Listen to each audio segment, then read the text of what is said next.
Bonjour à tous, bienvenue dans cette édition de midi. C'est seulement dans 15 jours qu'Oscar Temaru connaîtra le sort de ses 11,5 millions de francs pacifiques saisis par la justice. Le maire de Faa demande la levée de la saisie en attendant le jugement de cette affaire. La Chambre de l'instruction l'a entendu ce matin. Cette saisie a eu lieu dans le cadre de l'affaire de la protection fonctionnelle votée par la mairie de Faa. 12 millions de francs pour payer ses frais d'avocat dans l'affaire Radio Tefana. Cette décision fait l'objet d'une enquête pour détournement de fonds publics. Décision dans 15 jours. Oscar Temaru, qui se dit victime d'un règlement de compte de l'État, on l'écoute au micro de Mario Leroy et Hubert Liao. En un an, ça fait une dizaine de millions. Ça va faire 1 an et demi, ça fait déjà 15 millions quand vous saisissez là tout de suite. Et ensuite, c'est votre compte personnel. Allez, saisis. Pour moi, c'est un règlement de compte, c'est de l'acharnement. Et je n'oublierai jamais les propos de Mme Girardin, parce que c'est suite à ça. L'État ne se laissera pas faire. Décision donc pour cette affaire le 7 juillet. Et demain, la juge rendra sa décision sur le dépaysement ou non de l'affaire Oscar Temaru Hervé Leroy. Le président du Tabini, Houir Attira, a déposé un référé contre le procureur de la République pour atteinte à la présomption d'innocence. Oscar Temaru, qui lui a été élu au premier tour, donc pas de deuxième tour à Faa. En revanche, à Aroué, le deuxième tour des municipales se prépare. 6 805 électeurs sont inscrits pour ce deuxième tour à Aroué, avec un taux d'abstention proche de 50% au premier tour. La commune n'attend pas une mobilisation démesurée dimanche, mais elle se prépare. Les services techniques de la mairie ont aménagé les bureaux de vote de façon à respecter les gestes barrières.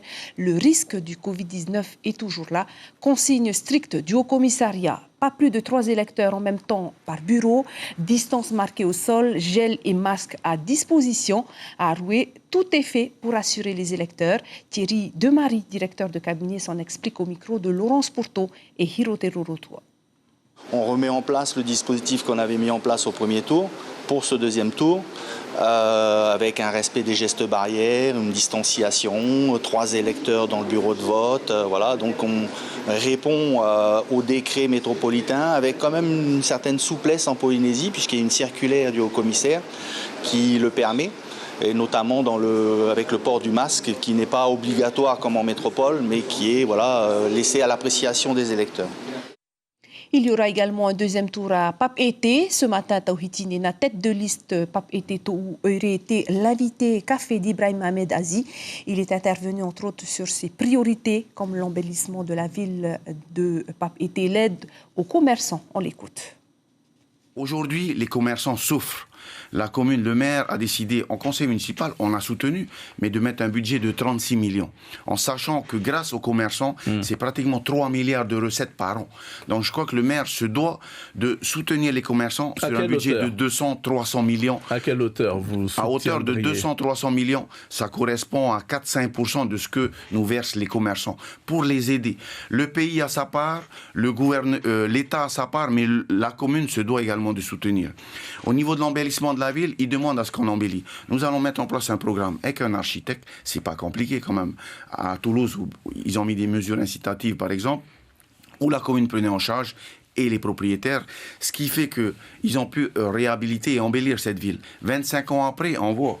Vous voyez les façades, les trous et tout. Donc je crois que je renforcerai l'équipe des services techniques pour agir tout de suite quand il faut restaurer des trottoirs et autres, mais surtout au niveau de l'embellissement avec les commerçants en travail. Et demain soir, les débats continuent sur la première avec les têtes de liste en lice dans la commune de Paia. À Nukuhiva, aux Marquises, les pêcheurs s'inquiètent. Ils réclament la mise en place d'une formation sur l'île même pour un brevet de capitaine de pêche côtière, le BCPC, un diplôme qui leur permettrait de pêcher loin des côtes à une distance maximale de 20 000 nautiques. Ils pourront ainsi bénéficier de l'exonération sur le carburant ou encore d'obtenir des aides du pays. Malheureusement, cette formation de plusieurs mois est dispensée à Tahiti. Matou Bono nous explique la complexité pour eux de venir à cette formation à Tahiti. Et il est interrogé par notre correspondante Marie Curba. On a des difficultés justement à passer ces permis-là parce que soit on n'a pas le formateur qui descend, hein, parce que bon, après si c'est nous qui allons nous déplacer c'est un peu plus cher, quoi, hein. Il faut rester là-bas un certain nombre de temps, 2 mois, plusieurs mois des fois. Et ça, les pêcheurs d'ici, on peut pas, hein, on peut pas descendre à Tahiti tout simplement. Donc il faut que ça soit des formateurs qui descendent. Voilà pour l'essentiel de l'information ce midi. N'oubliez pas, l'info continue sur notre site et le rendez-vous de 19h ce soir avec Chiquita Darouzès. Si vous êtes à table, très bon appétit à tous. À tout de suite pour le VR.